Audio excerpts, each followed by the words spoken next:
What if I told you that there's a story going out there where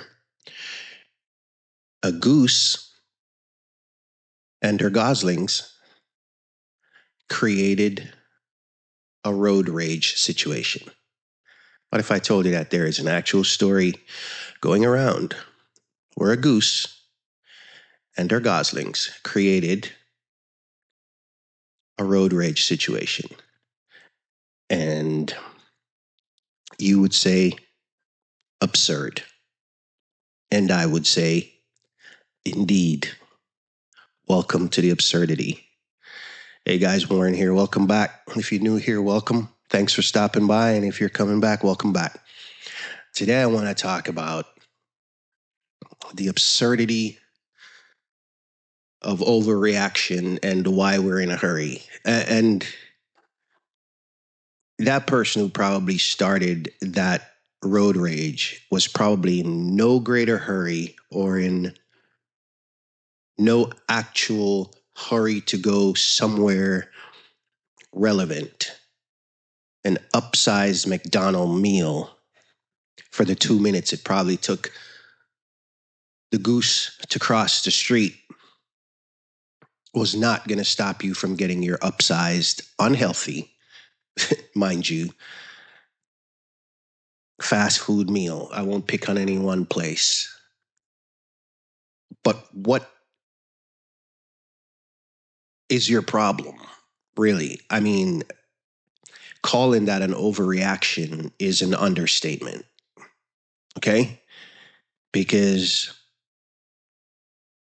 all while you're in your 2 minutes of fist pumping and yelling and stomping on the steering wheel and stomping your feet, all while you were doing that in your first world problem, there were several dumpster fires elsewhere with people with real issues like, how do I make rent?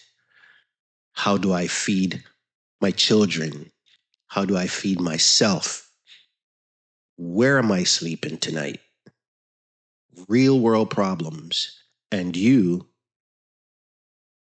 can't wait 2 minutes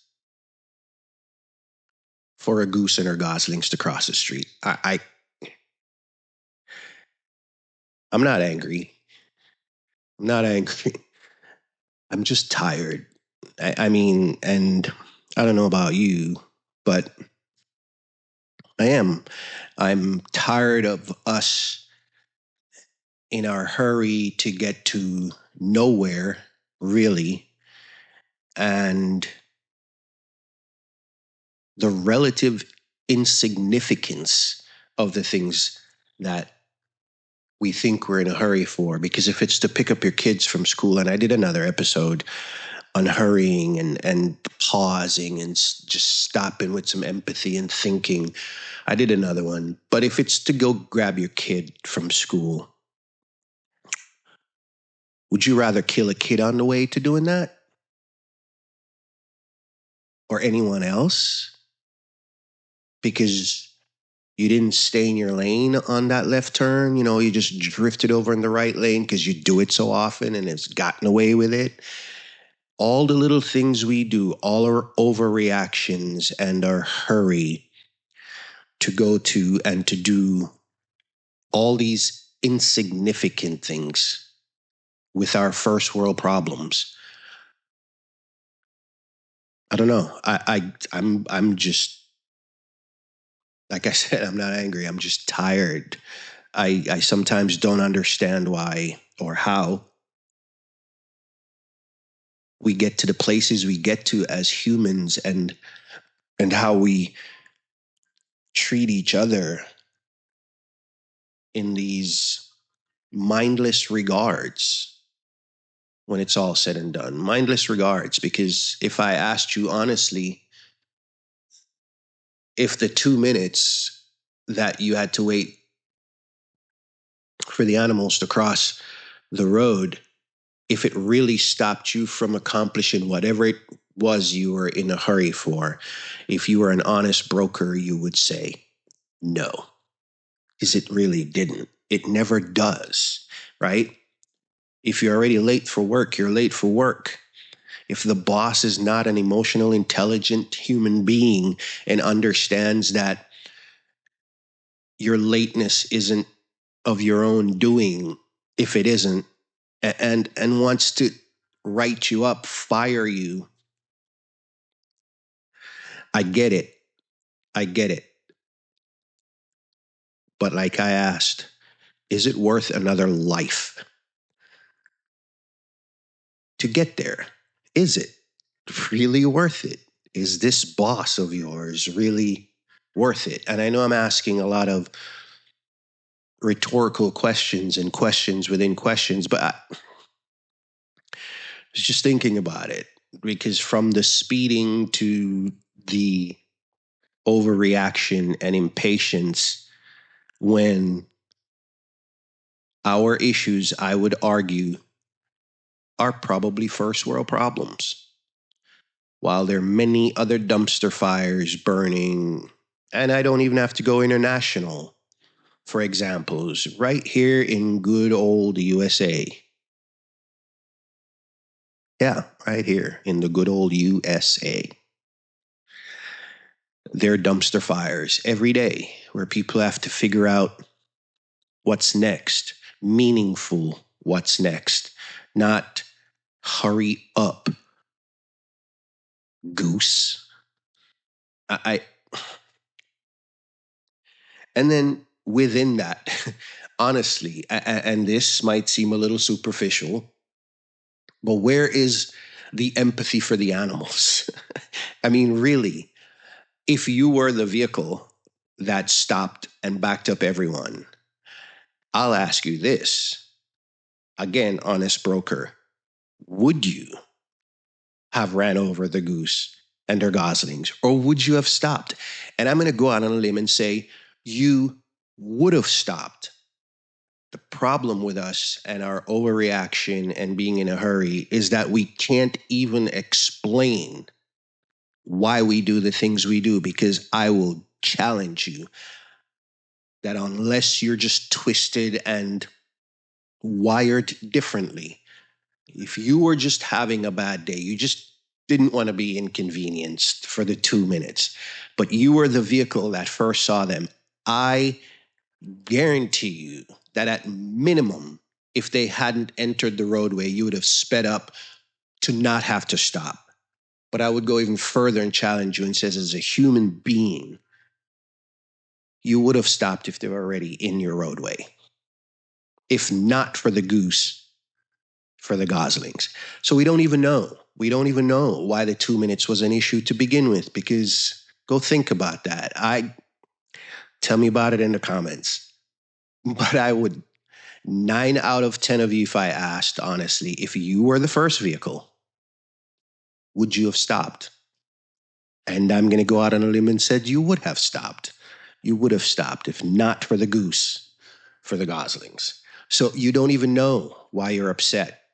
Vehicle 5, vehicle 6, vehicle 10. By the time you get to vehicle 12, you don't even know why you're stopped, but you're back there angry about something you don't even know. It's it's the human condition, and it interests me because, like I said, at minimum, where is the empathy for the animals, right? I mean, is that fast food, greasy fast food, the party you're in a hurry to get to pick up another six pack or a bottle of whatever that is doing you no good? Whatever it is that we're in a hurry about, where's the empathy? Where is the empathy and the emotional intelligence that we're supposed to be above all animals, right? We're the highest of all animals. And yet, we would not give 2 minutes to a goose and her gossip. Like I said, guys, I'm I'm not angry. I'm just I'm tired. I'm tired of trying to understand us. And then in saying that, hey guys, thanks for stopping by and giving me a listening ear, especially on an episode or on a mood like this. I appreciate your time. I appreciate your time.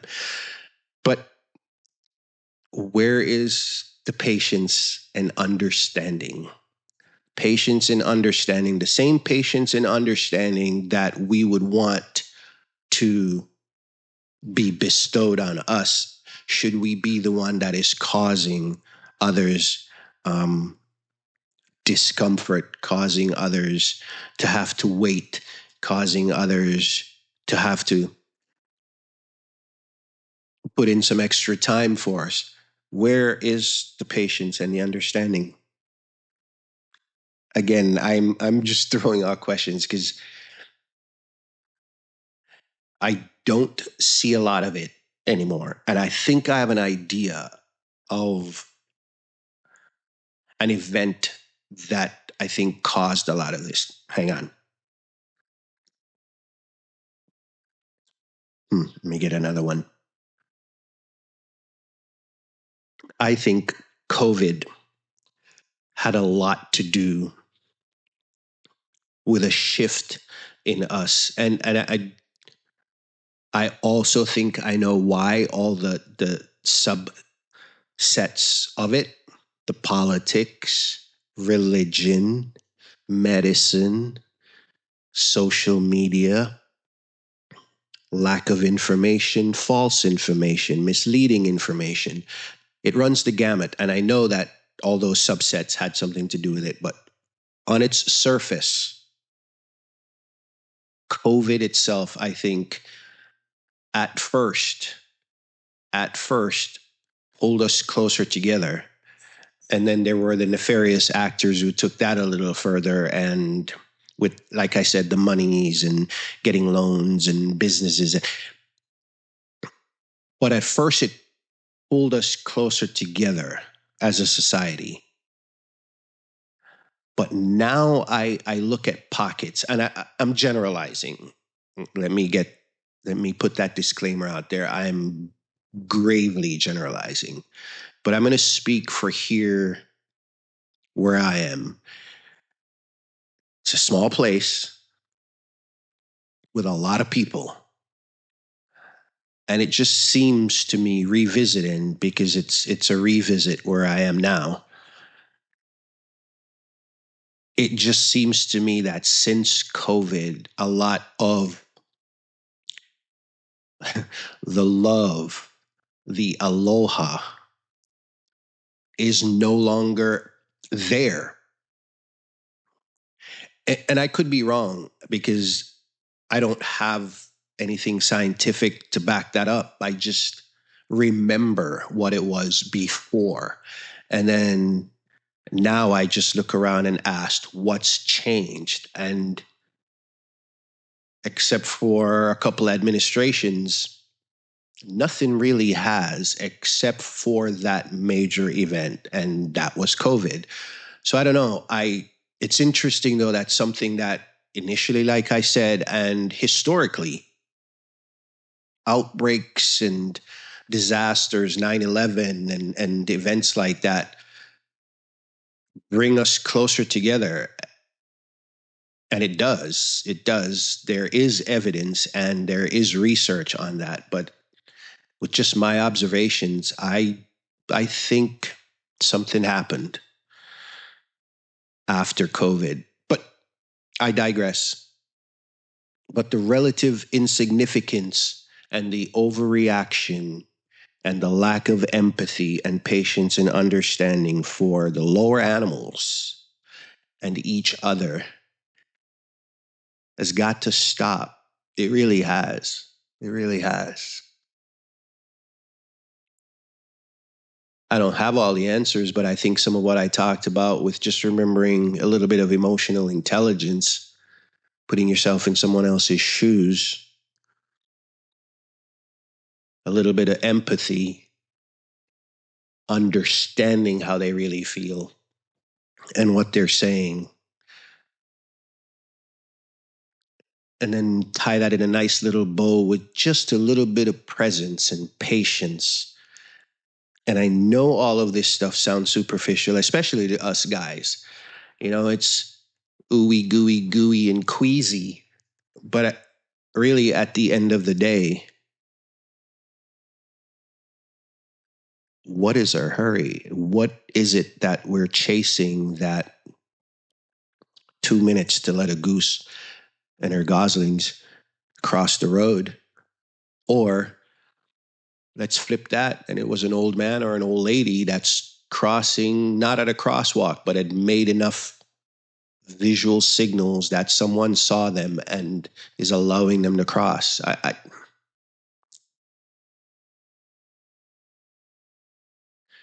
not angry, I'm just tired.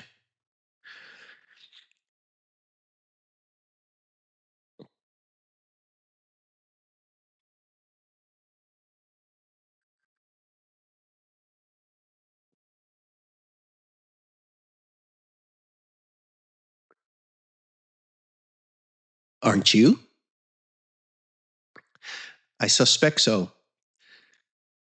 But anyway, I don't want to keep you much longer. I just wanted to share that story and actually just talk a little bit about it and hope that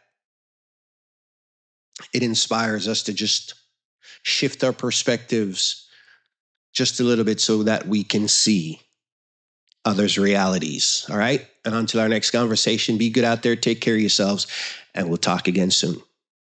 We'll see you.